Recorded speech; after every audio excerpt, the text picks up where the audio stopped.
What's going on? Welcome back to the channel. So today is December the 5th. I want to give you a quick pre-market update, go over some of the hot movers and what big money is really focusing on today. Before we get into any of that, make sure to hit that thumbs up. And with that, let's get right to it. So starting off with macro data, we do have PCE and also Michigan consumer sentiment. Those are going to be the big ones for today. And by the end of the day, we are going to be fully pricing in like a 25 basis point cut for the upcoming December 10th meeting or not. Like the market's going to make a big assumption today. And most likely as well, that's why the market really ran up quite considerably yesterday, is the market kind of started to truly believe that the 25 is on the table. So these data points are going to cause a lot of volatility. Only thing as well today we might get an update on is this. So Trump mentioned yesterday that he's going to be talking with both Mexico and Canada. So maybe we could get some update, some reduction, better yet. That might be a little bit too much to ask for, but still it's been a solid 2-3 months since we've heard anything about this. So I think this any updates are going to be very welcomed by the broader market.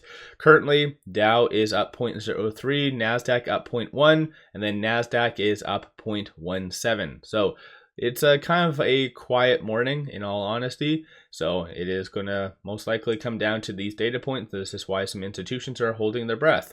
Aside from that, SoFi is down, so 7.16% because of this. So after hours yesterday, they did announce a issuance, and it ultimately was 1.5 billion at a price of $27.50. So anytime a company announces the price of their issuance, typically the stock gravitates towards that. Even though in theory, if you think about it, this 1.5 billion based on what the market cap was should have only brought the stock down about like 4.8 something percent. So clearly the market doesn't really like this. A lot of people are speculating that this is going to result in a acquisition or something along those lines. And even aside from that, SoFi's big day, potentially they could be added to the S&P 500. So we'll have to kind of wait and see. But right now, shorts are increasing about 35,000 shares during the pre-market. 10% of the free floats being shorted, works to be 118.43 million shares overall are being shorted, with at 27.45 still trading between this pivot and this S1. So just watch for hopefully a recovery to that 28.37. That's going to be kind of the best case scenario, in my opinion. Like I said, it's going to come down to the data whether a lot of these stocks recover or not. NIO is gaining some pretty good traction, so it looks like the market is calling for a bottom, that the bottom is in. So it is up like 3%. Only thing that really came out, it looks like NIO's kind of adapting some of their kind of swap stations. So that's the only real update, but I'll give you kind of more updates or more details in my dedicated NIO video. Shorts though, they're increasing 192,000 shares in the pre-market, so they are fairly active today. 11.24% of the free floats being shorted, works out to be 155 million shares overall are being shorted. Right now with that 516, it is between this S1 and this S2. It might be too much to ask for, at least for today, but best case scenario, NIO does get close to or breaks above this 526. So again, something to keep in mind.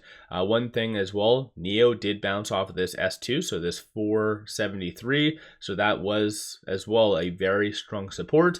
And this is as well what does typically happen whenever a stock bounces off of a key support level, usually causes a temporary reversal. So this is what NIO is kind of going through today.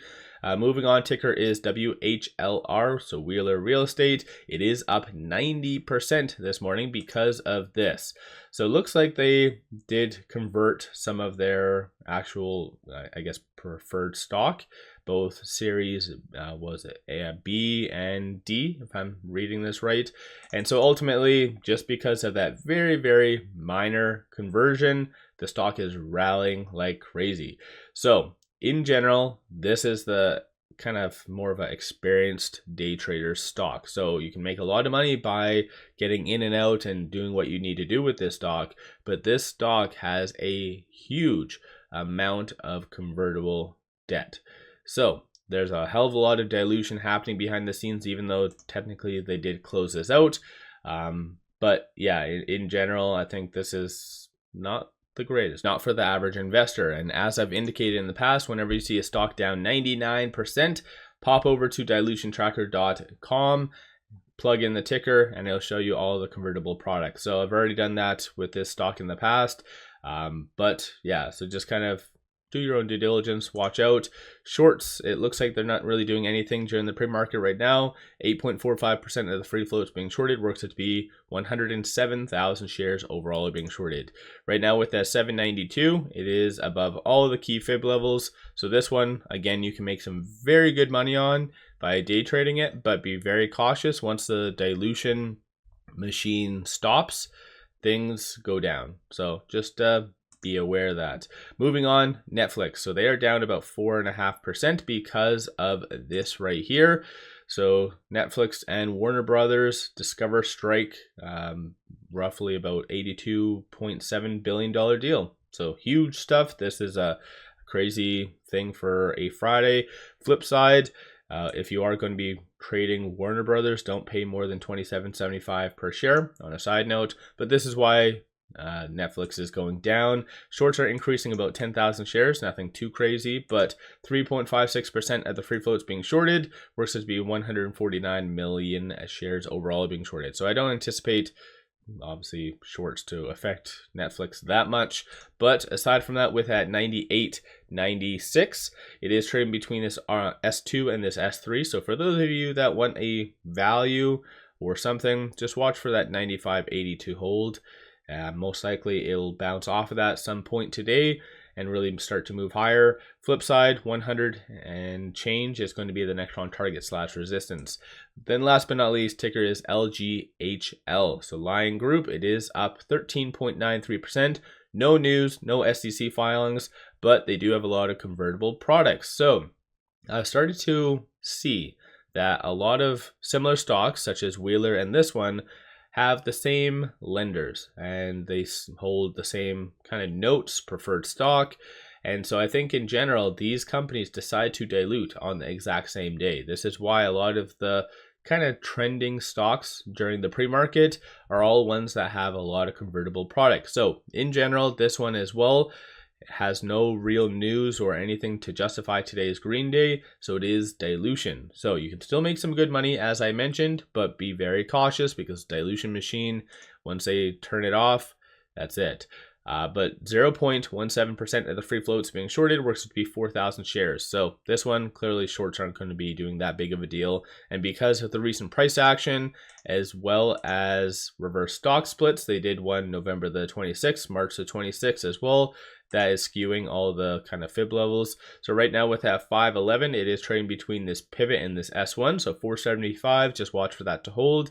And then if things start to really heat up, 826. So again, you can make some pretty good money off of these dilution kind of runs, but be very cautious. I know I say this a lot because a lot of people can get burned by these stocks, but nonetheless, potentially 826 could be on the table, depending on how much things really start to heat up. So let me know your thoughts on these stocks. Don't forget to hit that thumbs up and subscribe. One final thing, pop over to my Patreon if you were looking for some solid buy signals on stocks, options, crypto. Put out daily day trades, numerous swing trades, worthwhile to pop over there and check that out. With all that said, appreciate all of you watching.